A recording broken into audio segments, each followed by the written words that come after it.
और ये उनकी उदारता है, ये उनकी करुणा है, ये उनकी कृपा है।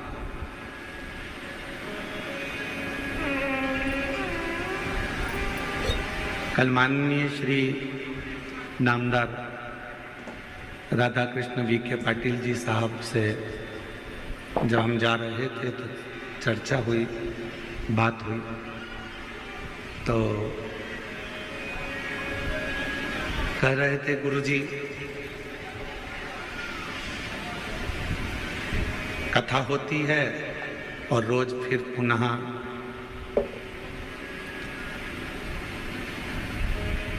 मीटिंग के लिए मुंबई जाना पड़ता है, फिर आना पड़ता है। तो हम कल माननीय नामदार राधा कृष्ण वी.के. पाटिल जी साहब से हमने कहा कि आप रोज बॉम्बे जाते हो, मुंबई जाते हो, फिर रोज कथा में आते हो, कितना परिश्रम करना पड़ता है।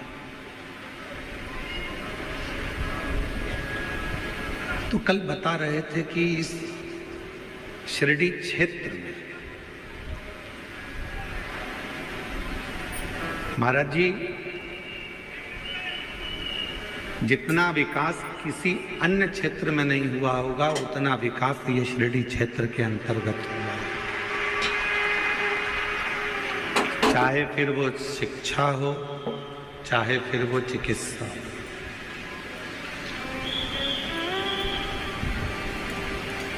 और हमारा शिव भी यही कहता, हमारा देवादिदेव महादेव भी यही कहता,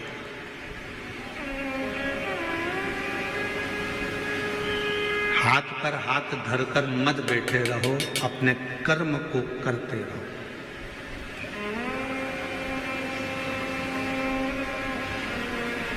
और एक ना एक दिन ऐसा आएगा कि आप अपनी मंजिल तक पहुंचोगे, ये शिव पुराण कहती है।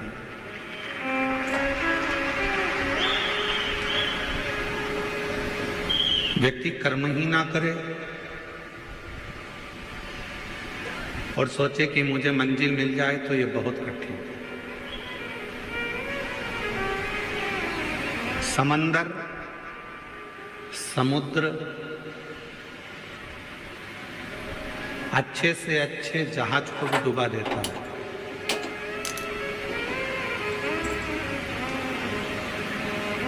समंदर, समुद्र अच्छे से अच्छे जहाज को भी डुबा देता है। समुद्र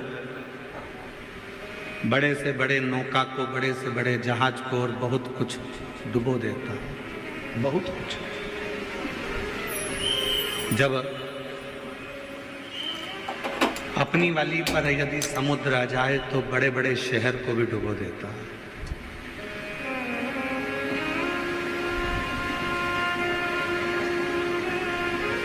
समंदर, समुद्र जहाज डुबो देता है, बड़े बड़े क्रूज डुबो देता है, बड़े बड़े शहर को भी वो अपने अंदर सामर्थ्यता रखता है डुबोने की।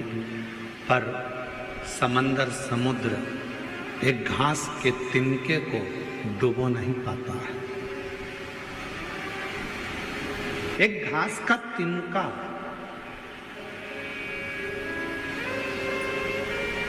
एक तिनका ऐसा होता है घास का जिसको समुद्र डुबो नहीं सकता।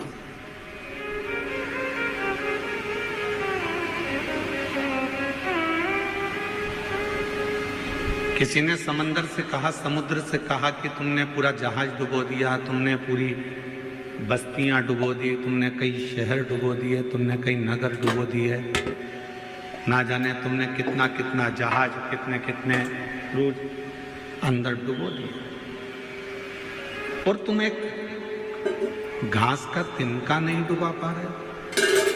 एक घास का तिनका तुम डुबा नहीं सके। तो समुद्र ने कहा, ये घास का जो तिनका है ये एकदम हल्का है, एकदम हल्का। और ये जो घास का तिनका है ये परमात्मा पर समर्पित होकर रहता है। हल्का होकर जिंदगी जीता है कि उसको मालूम है कि जो होगा सब सेठ का होगा, मुझे तो जितना काम दिया है उतना करना। कथा कर रही है, शिव महापुराण की कथा वर्णन कर रही है। जो तिनका होता है घास का, समुद्र करता है, इस घास के तिनके ने भी ये सोच लिया कि हवा उड़ा कर ले जाएगी तो चला जाऊंगा, पानी गिर जाएगा तो गीला हो जाऊंगा, फिर सूखूंगा, फिर बढ़ूंगा। मैं अपने आप में नहीं, मैं उस परमात्मा पर आश्रित होकर जीता हूं, इसलिए मुझे कोई डुबा नहीं पाता। समुद्र में भी सामर्थ्यता नहीं है कि घास के तिनके को वो डुबो दे। उसी तरह संसार में किसी की सामर्थ्यता नहीं है जो शंकर को एक लोटा जल चढ़ाने वाले को डुबो दे, ये किसी की सामर्थ्यता नहीं है। शिव नाम सुनने वाला, भगवान शंकर का भजन करने वाला, शिव स्मरण करने वाला, श्री शिवाय नमस्तुभ्यम बोलने वाला, शंकर को एक लोटा जल चढ़ाने वाला, जब भगवान शंकर की शरणागति ग्रहण कर लेता है तो उसके परिवार की, उसके घर की, उसके कुल की पूरी चिंता शिव की हो जाती है, फिर हमारी चिंता नहीं।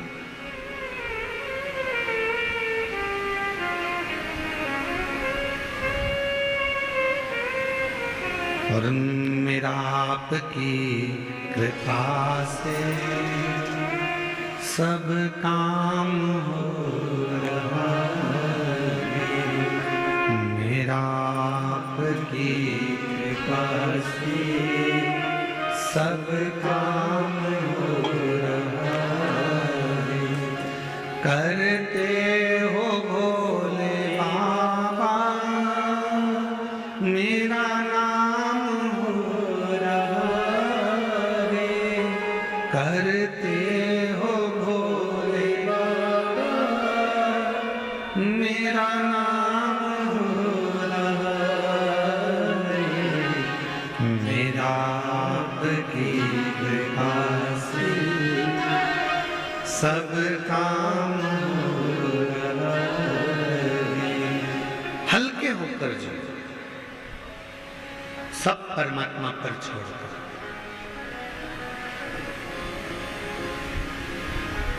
जितने हल्के हो गए संसार के लोग, दुनिया के लोग आपको डुबा नहीं सकेंगे। जितने हल्के, घर किसका? देवाधिदेव महादेव। परिवार किसका? बोलते जाओ, महादेव। कुटुंब किसका? गाड़ी किसकी? बंगला किसका?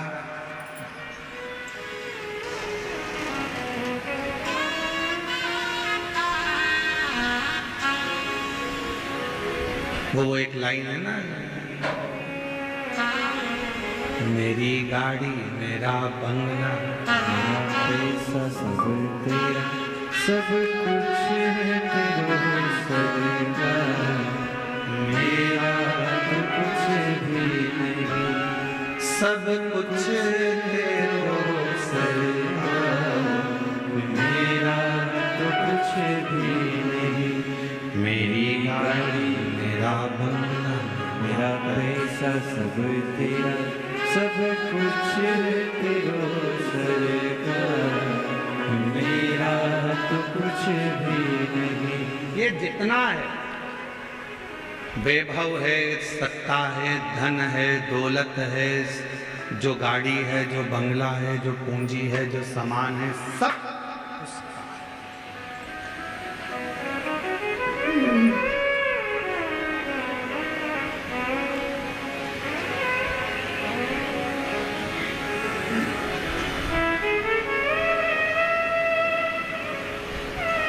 पैसा हो तो जमीन ले लो, पैसा मिल जाएगा। पैसा हो सोना चांदी ले लो, कीमत बढ़ेगी, मिल जाएगा। पैसा हो तो